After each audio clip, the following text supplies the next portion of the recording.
In the series of lectures on operation research, today we are studying two-phase method. Now we take an example. Solve the following LPP by two-phase method. Minimize z equal to x1 plus x2. Constraints to x1 plus x2 greater than equal to 4.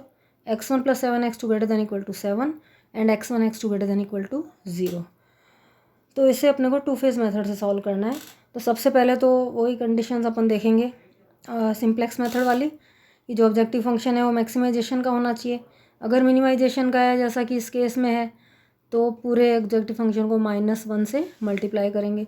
तो जो function minimise जो values z को minimise करेंगी वो -z को maximise कर देंगी. तो उसकी जगह अपन लिख सकते हैं मैक्सिमाइज -z या -z को अपन कहते हैं maximise z dash equal to -x1 -x2.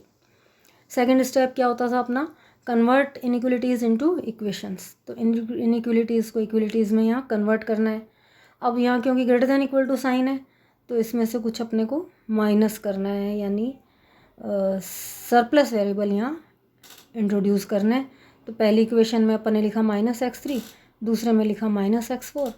तो ये अपनी इनइक्वलिटीज़ जो हैं इक्वेशन में कन्वर्ट हो गई. अब इसमें अगर देखें तो अपना जो इनिशियल बेसिस b होता है वो यूनिट मैट्रिक्स होता है, लेकिन इनके कोफिशिएंट क्या बन रहे हैं 2 1 1 7 -1 0 0 -1. यहाँ पे क्या हुआ वो नहीं बन रही है. So we have to introduce artificial variable. तो अब अपने को आर्टिफिशियल वेरिएबल लेने पड़ेंगे. वो मान लो x5 और x6 ले लेते हैं अपन. तो पहले केस में x5 एक आर्टिफिशियल वेरिएबल जोड़ दिया, दूसरी इक्वेशन में x6 जोड़ दिया. अब जो कोफिशिएंट मैट्रिक्स बनी उसमें अपने को ये α5 और α6 जो है ये यूनिट मैट्रिक्स बन गई अपने पास. ये दो वेक्टर यूनिट वेक्टर आ गए. तो इनिशियल बेसिस में अपने पास क्या आ जाएगा α5 α6. So in first phase we write objective function with artificial variable having coefficient -1 and remaining having coefficients 0. तो अब जो अपन एक auxiliary simplex auxiliary linear programming problem लिखेंगे जिसमें क्या होगा maximise z dash equal to जो सरप्लस आर्टिफिशियल वेरिएबल हैं उनके कोफिशिएंट तो अपन रखेंगे -1 और बाकी सारे चाहे वो स्लैक हों चाहे सरप्लस हों चाहे ओरिजिनल वेरिएबल्स हों उन सब के कोफिशिएंट अपने को 0 0 रखने हैं. और फिर कंस्ट्रेंट रख दिए, साथ में non negative restriction x1 x2 x3 x4 x5 x6 greater than equal to 0. अब यहाँ जो कोफिशिएंट मैट्रिक्स बनी वो क्या बन रही है 2 1 1 7 -1 0 0 -1 1 0 0 1. या एक एक वेक्टर को अपन α1 α2 α3 α4 α5 α6 कह देते हैं. तो इनिशियल बेसिस भी अपना हो गया α5 α6. तो उन फर्स्ट सिंप्लेक्स टेबल बना लेते हैं. सी जे यहाँ पे क्या हो गए 0 0 0 0 -1 -1. C B B X B B कौन से वेक्टर्स हैं, बी में वेक्टर्स हैं α5 α6. उनके कॉरस्पॉन्डिंग सी प्राइसेस क्या हैं -1 -1. वेरिएबल क्या है x5 x6. बी की वैल्यूज़ क्या हैं 4 6, ये भी 4 7, ये भी पॉजिटिव होनी चाहिए, लेकिन यहाँ तो है ही इस क्वेश्चन में तो कुछ करने की ज़रूरत नहीं है. उसके बाद जो कोफिशिएंट मैट्रिक्स है वो अपन एज इट इज़ यहाँ टेबल में लिख देंगे. और सिंप्लेक्स मेथड की तरह z डैश माइनस सी, क्योंकि यहाँ डैश कर दिया अपन ने तो z डैश माइनस सी जे कैलकुलेट करेंगे. तो यहाँ क्या वैल्यूज़ आ रही हैं इनकी -3 -8 1 1 0 0. अगर ये सारे पॉजिटिव हो जाते तो ठीक था, आंसर आ गया अपना. लेकिन अभी ये नेगेटिव आ गए, दोनों नेगेटिव आ गए. तो दोनों नेगेटिव आने में अपन कौन सा करेंगे जो मोस्ट नेगेटिव है. तो अपना कौन सा हो गया -8. इसका मतलब हुआ कि α2 जो है वो इनकमिंग वेक्टर हो गया. तो ये बी में एंटर करेगा. अब बी में अगर एंटर करेगा तो एक बाहर कौन सा जाएगा आउटगोइंग वेक्टर के लिए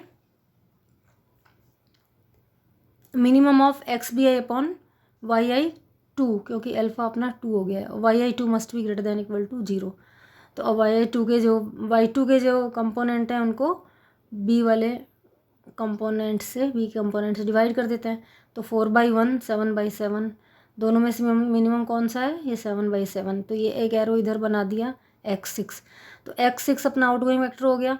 इनकमिंग कौन सा एरो बना हुआ है अपना α2. तो ये दोनों जहाँ इंटरसेक्ट करते हैं वो अपना 7 की एलिमेंट हो जाएगा. ठीक है.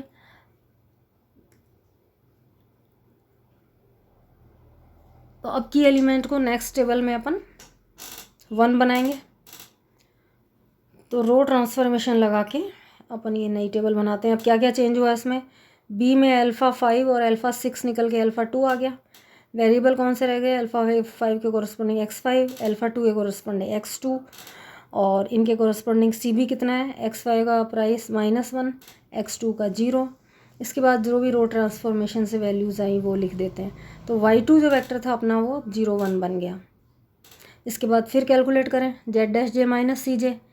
अभी ये भी दो नेगेटिव आ रहे हैं, -13/7 और -1/7, यानी ये सॉल्यूशन ऑप्टिमल नहीं है। अब यहाँ पे अपने को ध्यान रखना है क्योंकि अल्फ़ा 6 जो आर्टिफिशियल वेरिएबल है वो जब निकल चुका है तो उसको अब नेक्स्ट टेबल में लिखने की ज़रूरत नहीं है। तो y6 कॉलम को यहाँ से अपन हटा सकते हैं। अब इनकमिंग वेक्टर अपना हो गया -13/7। उसके लिए अब आउटगोइंग वेक्टर निकालें तो क्या करेंगे, XBi upon minimum of XBi upon YI के, तो b की वैल्यूज़ को 13/7 से डिवाइड कर दें। 1/1/7, दोनों में से मिनिमम कौन सा है, 21/13 एरो बना दिया। इधर एरो दोनों का इंटरसेक्ट करे ये 13/7 पर, इसका मतलब ये अपना की एलिमेंट हो गया। अब नेक्स्ट टेबल में इस की एलिमेंट को 1 बनाना है और नेक्स्ट इधर इसके दूसरे कंपोनेंट को 0 बनाना है ताकि ये यूनिट वेक्टर बन जाए। तो अब नई टेबल बनाते हैं अपन। उसमें क्या चेंज होगा, अल्फ़ा 5 निकल रहा है और अल्फ़ा 1 एंटर कर रहा है, यानी नेक्स्ट टेबल में क्या आ जाएगा, अल्फ़ा 1 अल्फ़ा 2, इनके कॉरस्पॉन्डिंग वेरिएबल x1 x2, और सी बी कितना हो जाएगा 0 0, और बाकी में अपन सारे रो ट्रांसफॉर्मेशन लगा देते हैं। अब y5 भी यहाँ आर्टिफिशियल था इसलिए इसको टेबल में से हटा देते हैं। इसके बाद फिर z-j माइनस सी जे कैलकुलेट किया। अब ये सारे 0 0 0 आ गए, तो यहाँ अपन कह सकते हैं कि कोई भी नेगेटिव नहीं है। z-j minus C J greater than equal to 0 for every j, यानी ये सॉल्यूशन अपना ऑप्टिमल हो गया। और इसके साथ ही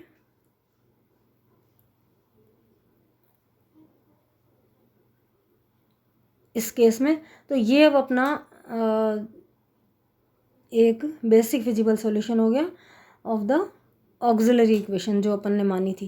तो ये तो हुआ फर्स्ट फेज़। अब अपन आते हैं नेक्स्ट फेज पे। अब सेकंड फेज में क्या करना है, अब ओरिजिनल प्रॉब्लम लेंगे अपन। तो मैक्सिमाइज डब्ल्यू इक्वल टू जो कोफिशेंट थे ओरिजिनल प्रॉब्लम पाइसेस, तो -x1 -x2 + 0x3 + 0x4। First simplex table जो वहाँ मिली है वो यूँ क्यों अपन रख देते हैं। और अब z-j माइनस सी जे कैलकुलेट करें। सी जे क्या बनेगा यहाँ पे ध्यान रखना है, सी-j -1 0 0। अब z-j minus C J greater than equal to 0 for every j। तो ये जो बेसिक फिजिबल सॉल्यूशन अपना फेज फर्स्ट से आया था वो यहाँ पे ऑप्टिमल हो गया है। और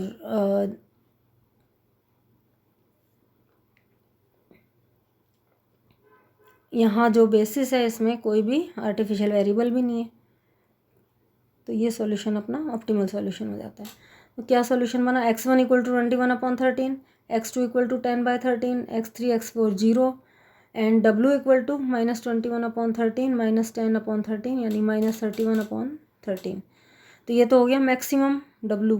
तो मिनिमम z कितना हो जाएगा +31/13। तो ये अपन 2 फेज़ मेथड से इस प्रॉब्लम को सॉल्व करते हैं। एक एग्जांपल अपन और लेंगे नेक्स्ट लेक्चर में। Thank you.